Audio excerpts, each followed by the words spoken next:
Good morning everyone. तो आज का टॉपिक्स हम लोग का 11th का बेसिक सबसे फर्स्ट चैप्टर जो है यूनिट एंड डायमेंशन जो है हम लोग अध्ययन करने जा रहे हैं। यानी कि यूनिट एंड डायमेंशन यानी कि हम लोग जो है 11th के शुरू से ही अच्छे से पढ़ेंगे और अच्छे से तैयारी करेंगे, जिसमें फर्स्ट चैप्टर हम लोग का यूनिट और डायमेंशन पढ़ने हैं। तो यूनिट और डायमेंशन के बारे में हम लोग अध्ययन करेंगे, यानी कि मात्रक और बीमा के बारे में पढ़ने हैं। मात्रक और बीमा के बारे में हम लोग अच्छे से पढ़ेंगे। देखिए, कोई भी कंपटीशन एग्जाम हो, IIT जी मेंस या कोई भी एग्जाम हो, तो उसमें हमेशा जो है 11th का बहुत बड़ा रोल होता है। 11th से ही आपका 60% लगभग क्वेश्चन रहते हैं, इसलिए आप लोग 11th को अच्छे से पढ़ लेंगे तो 12th बहुत ही ईजी हो जाता है। डैट मीन्स 11th जो है एक बेसिक की तरह कार्य करता है।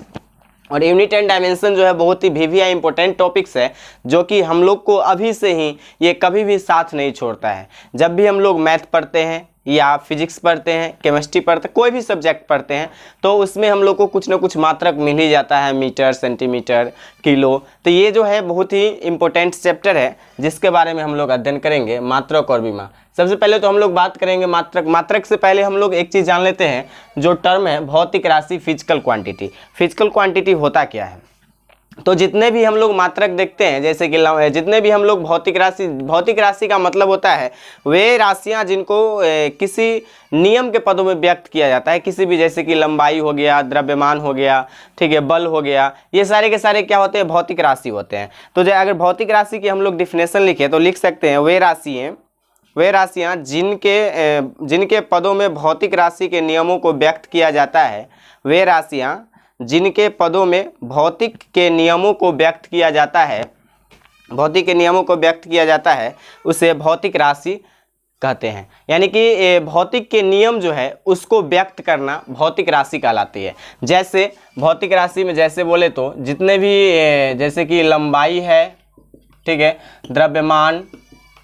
लंबाई, द्रव्यमान, बल, त्वरण या जितने भी विभव, ये सारे के सारे जो है ये क्या है? भौतिक राशि। यानी एक तरह से समझे तो फिजिक्स में जितने भी टर्म यूज होते हैं वो सारे के सारे भौतिक राशि कहलाते हैं। यानी भौतिक के नियमों को जिन पदों में व्यक्त किया जाता है, ये सभी भौतिक के ही टर्म हैं। तो जिन पदों में व्यक्त किया जाता है वो सारे के सारे क्या कहलाते हैं? भौतिक राशि, यानी कि फिजिकल क्वांटिटी कहलाते हैं। और फिजिकल क्वांटिटी जो होते हैं दो प्रकार के होते हैं। There are two types of physical quantity, यानी भौतिक राशि दो प्रकार के होते हैं।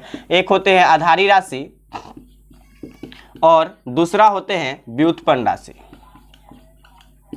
आधारी राशि जिसको हम लोग बोलते हैं फंडामेंटल क्वांटिटी, और दूसरा होते हैं व्युत्पन्न राशि ड्राइव्ड क्वांटिटी। आप देखिए ये दो टर्म आ गए यहाँ पे, यानी कि ये दो प्रकार के, ये हम लोग 9th में भी एक्चुअल में पढ़े होंगे। आधारी राशि और व्युत्पन्न राशि, भौतिक राशि क्या होते हैं। तो देखिए आधारी राशि क्या होता है? आधारी डैट मीन्स कि यहाँ पे इसका इंग्लिश जो बेसिक भी लिख सकते हैं। तो वैसी राशियाँ जो बेसिक हो, यानी कि आधार से जो शुरू होता हो। आधार मतलब क्या होता है? जो नीचे से ठोस। डैट मीन्स कि आधारी राशि वैसे राशि जो किसी भी राशि पे डिपेंड ना हो, खुद पे निर्भर हो, स्वतंत्र हो, उसे हम लोग आधारी राशि कहते हैं। यानी क्या? इसका डिफिनेशन अगर हम लोग लिखे तो लिखेंगे वैसी राशि जो स्वतंत्र रूप में होते हैं, किसी अन्य राशि पर निर्भर नहीं होते हैं, उसे आधारी राशि कहते हैं। जैसे आधारी राशि का जैसे में क्या आ जाएगा? देखिए आधारी राशि की कुल संख्या जो होते हैं, आधारी राशि की कुल संख्या वह 7 होते हैं। आधारी राशि की कुल संख्या 7 होते हैं, और इसे हम लोग मूल मात्रक भी कहते हैं। नीचे डैश दे के लिखेंगे, इसे मूल मात्रक भी कहते हैं। पहले डिफिनेशन लिखेंगे, उसके बाद ये दोनों टर्म लिखेंगे। और जैसे में आधारी राशि में जैसे 7 गो होता है, एक होता है लंबाई, द्रव्यमान, समय, ताप, ज्योति तीव्रता, विद्युत धारा तथा पदार्थ की मात्रा। यानी कि 7 को हो गया, यानी कि लंबाई, द्रव्यमान, समय, ताप, ज्योति तीव्रता, विद्युत धारा और पदार्थ की मात्रा, ये जो होते हैं किसी अन्य राशि पे डिपेंड नहीं होते हैं, खुद में स्वतंत्र होते हैं। इसे मूल राशि भी कहा जाता है। और कुल जो राशि होते हैं वह 7 होते हैं। ठीक है। आधारी राशि के दो पूरक मात्रक होते हैं। आधारी राशि के दो पूरक मात्रक होते हैं। यहाँ पे फिर से एक नीचे डैश दे के लिखेंगे, आधारी राशि के दो पूरक राशि होते हैं। आधारी राशि के दो पूरक राशि होते हैं, कौन कौन? तो एक होता है ठोस कोण और दूसरा होता है घन कोण। ठोस कोण और घन कोण, आधारी राशि के दो पूरक राशि होते हैं, एक ठोस कोण, दूसरा घन कोण। तो आयो पे आधारी राशि समझ गए होंगे। अब हम लोग समझते हैं व्युत्पन्न राशि क्या होते हैं। व्युत्पन्न राशि क्या होते हैं? तो देखिए आधारी राशि वैसे राशि होते हैं जो कि क्या होते हैं, अन्य राशि पे डिपेंड नहीं करते हैं, वो खुद में क्या होते हैं, स्वतंत्र होते हैं। उसे हम लोग क्या कहते हैं, आधारी राशि कहते हैं। आधारी राशि जो होते हैं वह 7 होते हैं, इसे हम लोग मूल राशि भी कहते हैं। आधारी राशि के दो पूरक राशि होते हैं, ठोस कोण और घन कोण होते हैं। और हम लोग आप समझते हैं व्युत्पन्न राशि। व्युत्पन्न राशि क्या होते हैं? दूसरा भौतिक राशि जो होते हैं वह होते हैं व्युत्पन्न राशि। व्युत्पन्न राशि डेट मीन्स की ड्राइव्ड क्वांटिटी। अब बताइए व्युत्पन्न राशि क्या होते हैं? व्युत्पन्न राशि क्या होते हैं? तो व्युत्पन्न राशि यानी कि जैसे हम लोग अभी बेसिक बात किए थे आधारी राशि, व्युत्पन्न राशि वैसे राशि होते हैं जो अस्वतंत्र होते हैं। डेट मीन्स कि वह दूसरे पे क्या होते हैं, डिपेंड होते हैं। व्युत्पन्न राशि वैसे राशि होते हैं जो अस्वतंत्र होते हैं और वह अन्य राशि या कह सकते हैं आधारी राशि पे डिपेंड होता है। उसे हम लोग क्या कहते हैं, व्युत्पन्न राशि कहते हैं। और व्युत्पन्न राशि की संख्या जो है लगभग 700 से 800 है। व्युत्पन्न राशि की संख्या लगभग 700 से 800 है। जैसे चाल, वेग, त्वरण, बल, संवेग, विभव, आवेश इत्यादि, ये सभी के सभी जो है कौन सी राशि है, व्युत्पन्न राशि। एक दूसरे पे क्या है, डिपेंड है। कैसे? तो जैसे चाल बराबर जो होता है वह होता है दूरी बट्टा समय। चाल बराबर दूरी बट्टा समय। देखिए चाल जो हो गया दूरी और समय पे डिपेंड करता है, दो चीज पे। चाल अगर दूरी और समय नहीं है, अगर एक चीज इसमें से कोई है तो वो कौन सी क्वांटिटी हो जाएगी, वो हो जाएगी आधारी राशि हो जाएगी। दैट मीन्स कि जो दो या दो से अधिक राशि पे जो डिपेंड करता है उसे हम लोग व्युत्पन्न राशि कहते हैं। जैसे कि दूरी समय हो गया, या जैसे हम लोग त्वरण बोले तो त्वरण बराबर होता है वेग में परिवर्तन अब बट्टा में समय, वेग में परिवर्तन बट्टा समय। तो ये त्वरण जो हो गया वेग पे और समय पे डिपेंड किया, ठीक है। तो ये अलग अलग राशि जो होते हैं जो कि दो या दो से अधिक राशि पे डिपेंड होते हैं उसे हम लोग व्युत्पन्न राशि कहते हैं। व्युत्पन्न राशि समझ गए होंगे। तो देखिए हम लोग सब टर्म ये समझ लिए, यानी कि जितने भी भौतिक राशि जो होते हैं वो भौतिक के नियमों यानी फिजिक्स के नियमों के पदों में जो व्यक्त किया जाता है वो भौतिक राशि होते हैं। दो प्रकार के होते हैं, दोनों प्रकार के बारे में हम लोग एक एक करके पढ़ लिए हैं। अब हम लोग टर्म जो है वहाँ पे मात्रक, जो टर्म जो है हम लोग का मेन जो है वह मात्रक है। मात्रक के बारे में बात करते हैं। मात्रक क्या होती है, मात्रक क्या होता है? मात्रक यूनिट बटे यूनिट्स क्या होते हैं, मात्रक क्या होते हैं। देखिए मात्रक क्या होते हैं, तो मात्रक जो है जब किसी भी भौतिक राशि को मापने के लिए उसे एक राशि, मानक राशि की आवश्यकता होती है, उसे हम लोग मात्रक कहते हैं। जब किसी भी भौतिक राशि को मापने के लिए, यानी भौतिक राशि जो भी हो गया, जैसे विभव हो गया, लंबाई हो गया, द्रव्यमान हो गया, ठीक है, ये सभी को मापने के लिए एक मानक की आवश्यकता होती है, मानक की, जिसे हम लोग मात्रक कहते हैं। क्या लिखेंगे? वैसी मतलब भौतिक राशि मात्रक किसे कहते हैं, तो वैसी मतलब जिसे मापने के लिए क्या, किसी मानक की आवश्यकता होती है। यानी कि वैसी भौतिक राशि जिसे मापने के लिए किसी मानक की आवश्यकता होती है उसे हम लोग मात्रक कहते हैं, ठीक है। मात्रक जो होते हैं वो बहुत तरह के मात्रक जो होते हैं, मात्रक भी दो प्रकार के होते हैं, एक आधारी मात्रक, दूसरा व्युत्पन्न मात्रक। उससे पहले हम लोग बात करें मात्रक के प्रकार से पहले, तो उससे पहले हम लोग मात्रक के पद्धति के बारे में बात कर लेते हैं, यानी कि कैसे कैसे सिस्टम जो है मात्रक के आया था। तो यहाँ पे हम लोग लिखेंगे मात्रक की पद्धति, मात्रकों की पद्धति, मात्रकों की पद्धति यानी सिस्टम ऑफ यूनिट, मात्रकों की पद्धति। यानी मात्रक जो है, मात्रक तो समझ लिए, अब मात्रक की पद्धति देखिए। पहले की जमाना में जो है बहुत सारे चीज जो है छोटे छोटे यूज किए जाते थे। अब जो है धीरे धीरे रिक्वायरमेंट आ रही है और धीरे धीरे बहुत ज़्यादा हम लोग यूज करते हैं। जैसे कि यूनिवर्स को आज माप लिए, ठीक है, प्रकाश वर्ष या मतलब यहाँ से सन की दूरी, पृथ्वी से सन की दूरी माप लिए। तो वैसे वैसे रिक्वायरमेंट जो है बहुत ज़्यादा मतलब आने लगते हैं, तो उससे हम लोग सेंटीमीटर और मीटर में मापना जो है संभव नहीं समझते हैं, सेंटीमीटर में या मिलीमीटर में। तो इसलिए जो है एक मात्रक बनाया गया। जैसे कि अगर या तो जैसे मात्रक की क्यों आवश्यकता पड़ती है, तो जैसे कि अगर मान लीजिए पहले की ज़माने जो था, अगर मान लीजिए हमारा ये भारत है और इधर चीन है, या जैसे मान लीजिए कोई अदर देश या चीन ही है, ठीक है। तो जैसे कि अगर मान लीजिए हमारे यहाँ से कोई चीज़ अगर वहाँ पे जाता है, जैसे मान लीजिए यहाँ से गेहूँ ही गया, 1 kg यहाँ से गेहूँ भेजे, मेरा जो कंटेनर था वो छोटा था और इसका कंटेनर जो है बहुत बड़ा था, ठीक है। उधर से इसको देना था 1 kg गेहूं के बदला जो है इसको देना था 1 kg, मान लीजिए जो क्या देना था, मान लीजिए तेल ही देना था, 1 लीटर तेल देना था। तो इसका कंटेनर बहुत ज़्यादा और मेरा कंटेनर छोटा होने के कारण जो है यह क्या हो गया, जो इससे हम लोग फ़ायदा कमा लेते थे, ये बेचारा घाटा में चला जाता था, ठीक है। तो इसके लिए जो है मात्रक को बनाया गया, इसके लिए एक मात्रक को बनाया गया जिसके अनुसार जो है सभी लोग जो है एक साथ मिलके और सभी लोग का जो है बराबर रहना चाहिए, सभी लोगों का जो है यूनिट जो है बराबर रहना चाहिए। तो वही मात्रक होते हैं। मात्रक की पद्धति जो होते हैं वो अलग अलग प्रकार के होते हैं। जैसे पहला होते हैं FPS system, FPS system, FPS system जिसको हम लोग कहते हैं एफपीएस पद्धति। और एफपीएस पद्धति क्या होते हैं, तो वैसे पद्धति या वैसे सिस्टम जिसमें लंबाई को फुट में, द्रव्यमान को पाउंड में, और समय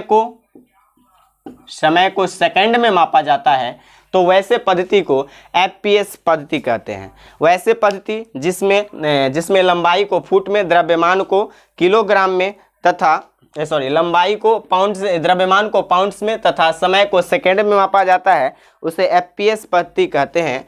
यानी कि फुट पाउंड सेकेंड पद्धति। इसका फुल फॉर्म क्या हो गया, foot pound second system, foot pound second system. इसे हिंदी में बोले तो फुट पाउंड सेकेंड पद्धति, यानी कि इसे शॉर्टकट में एफपीएस कहते हैं, ठीक है। तो समझ गए होंगे। दूसरा जो सिस्टम आया था हम लोग को, वो आया था सीजीएस पद्धति, सीजीएस पद्धति, ठीक है। एफपीएस सिस्टम इसे हम लोग ब्रिटिश पद्धति भी कहते हैं, नीचे डैश देके लिखेंगे, इसे ब्रिटिश पद्धति भी कहते हैं, इसे ब्रिटिश पद्धति भी कहते हैं, ठीक है। इसे ब्रिटिश पद्धति भी। दूसरा जो हम लोग का है वह है सीजीएस पद्धति, सेंटीमीटर सीजीएस पद्धति। दूसरा सिस्टम कौन सा है, सीजीएस पद्धति। दूसरा सिस्टम है सीजीएस पद्धति, सीजीएस सिस्टम, ठीक है। सीजीएस पद्धति, सीजीएस पद्धति क्या होती है, तो वैसे पद्धति जिसमें लंबाई को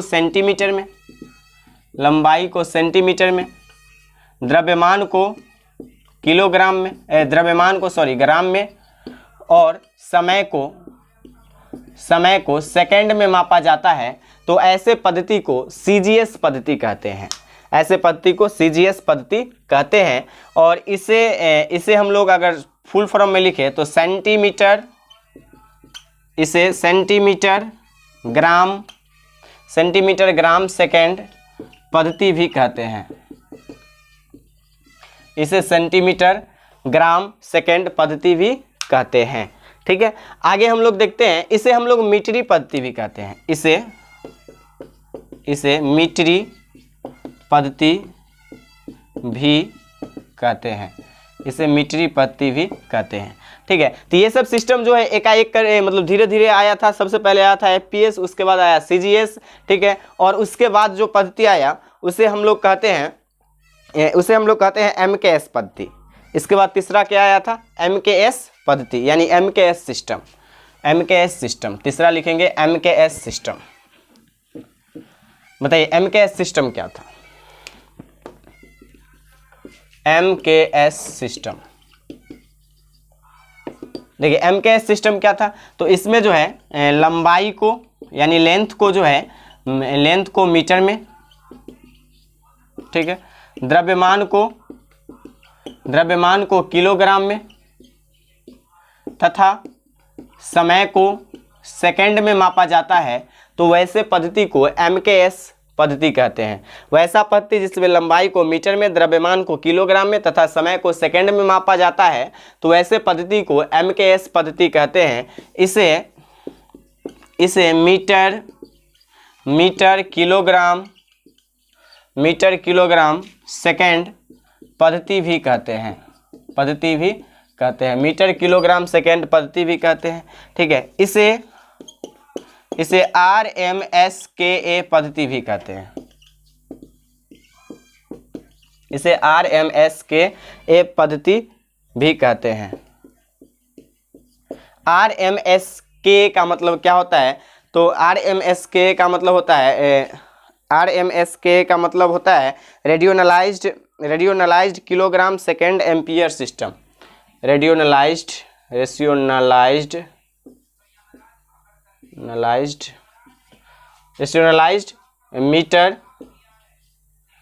metre second kilogram ampere system. Rationalised metre second kilogram ampere system, इसे हम लोग rationalised metre second kilogram ampere system भी कहते हैं। देखिए, जब ये सब जो था, ये तीनों जो था पहले खोज किया जा चुका था, लेकिन कुछ समय बाद जो है एक चुंबक यानी कि चुंबक का खोज किया गया और दूसरा नंबर एम्पियर यानी कि विद्युत धारा का खोज किया गया, जिसके अनुसार जो है इसको यानी कि इसी पद्धति में जो है इस पद्धति को भी RMSK पद्धति को भी जोड़ दिया गया, ताकि जो है ये दोनों भी एक दूसरे से जो है मतलब समझ पाएँ, एम्पियर और चुंबक के बारे में यानी कि विद्युत धारा के बारे में भी समझ पाएँ। और उसके बाद जो है इसके बाद MKS के बाद आया था SI सिस्टम। MKS के बाद आया था SI सिस्टम। अब चौथा देखिए SI सिस्टम क्या होता है। चौथा है SI system. SI system, SI मात्रक या SI सिस्टम, SI पद्धति लिखिए या SI सिस्टम। SI सिस्टम का मतलब होता है सिस्टम ऑफ इंटरनेशनल या इंटरनेशनल ऑफ सिस्टम या system of international, system of international या इंटरनेशनल सिस्टम भी कहते हैं। ठीक है, यानी कि अंतर्राष्ट्रीय पद्धति। अंतर्राष्ट्रीय पद्धति। अब देखिए ये अंतर्राष्ट्रीय पद्धति क्या होता है, तो मैंने अभी थोड़ी देर पहले बात किया था। देखिए ये सब जो मात्रक था ये अलग अलग सभी के लिए था। ठीक है, जो भी हम लोग 3 को पढ़े। चौथा तो SI मात्रक जो है, SI मात्रक को 1990 में जो है एक नापतोल सम्मेलन किया गया था। नापतोल सम्मेलन, जिसमें अंतर्राष्ट्रीय सम्मेलन किया गया था, जिसमें सभी देश के वैज्ञानिक लोग जो है भाग लिए थे और उन्होंने एक सिस्टम बनाया जिसके अनुसार जो है सभी जगह का सिस्टम जो है सेम रहना चाहिए, सभी जगह जो है बराबर रहना चाहिए। ठीक है, ये 1990 में नापतोल सम्मेलन में किया गया था और इस सिस्टम में जो है सभी मात्रक को जो है रखा गया था। सभी मात्रक, जितने भी मात्रक होते हैं सभी के बारे में बात किया गया था। 1990 का जब हुआ था, 1990 में जब सम्मेलन हुआ था, 1990 में नापतोल सम्मेलन। ठीक है, तो इसमें जो है केवल 6 आधारी मात्रक थे, केवल 6 ही थे। ठीक है, उसके बाद फिर से एक और हुआ, एक और नापतोल सम्मेलन किया गया जिसमें 7वां को जोड़ा गया। सॉरी, 1960 में हुआ था, 90 नहीं 1960 में हुआ था। 1970 में जो है 7वां जो है जुड़ा था पदार्थ की मात्रा, यानी कि 10 साल बाद फिर से एक और मतलब ये लोगों के पास जो है कुछ कन्फ्यूजन होने लगा। ठीक है, तो सभी लोग फिर से एक बार सम्मेलन किया गया और जिसमें 1970 में 7 आधारी मात्रा को बनाया गया, जिसमें कि पदार्थ की मात्रा को जोड़ा गया। इसमें हम लोग क्या लिखेंगे, तो इसमें लिखेंगे SI सिस्टम में इसे हम लोग अंतर्राष्ट्रीय पद्धति भी कहते हैं। यह 1960 लिखेंगे, यह 1960 में नापतोल सम्मेलन में 6 आधारी राशि को माना गया था, लेकिन कुछ समय बाद 1970 में एक और नापतोल सम्मेलन हुआ जिसमें कि सभी देश ने भाग लिया और 7 आधारी राशि को रखा गया। और ये SI मात्रक जो होते हैं वह 2 प्रकार के होते हैं। ये मात्रक जो होते हैं कितने प्रकार के होते हैं, 2 प्रकार के होते हैं। एक होते हैं आधारी मात्रक और दूसरा होते हैं व्युत्पन्न मात्रक। ये पद्धति खत्म, पद्धति 4 ही थी। ठीक है, अब तो हम लोग एसआई में आ गए। डेट मीन्स कि जो हम लोग यूज करते हैं। मात्रक 2 प्रकार की होते हैं, एक होते हैं आधारी मात्रक और दूसरा होते हैं व्युत्पन्न मात्रक, यानी कि बेसिक यूनिट या फंडामेंटल यूनिट, और एक होते हैं ड्राइव्ड यूनिट। तो ये मात्रक के बारे में हम लोग अगले दिन अध्ययन करेंगे, यानी पार्ट 2 में जो है अगले दिन जो है मात्रक के बारे में, आधारी मात्रक और व्युत्पन्न मात्रक के बारे में पढ़ेंगे। तब तक के लिए इतना ही। आप लोग शट डाउन अच्छे से कर लिए होंगे। जय हिंद।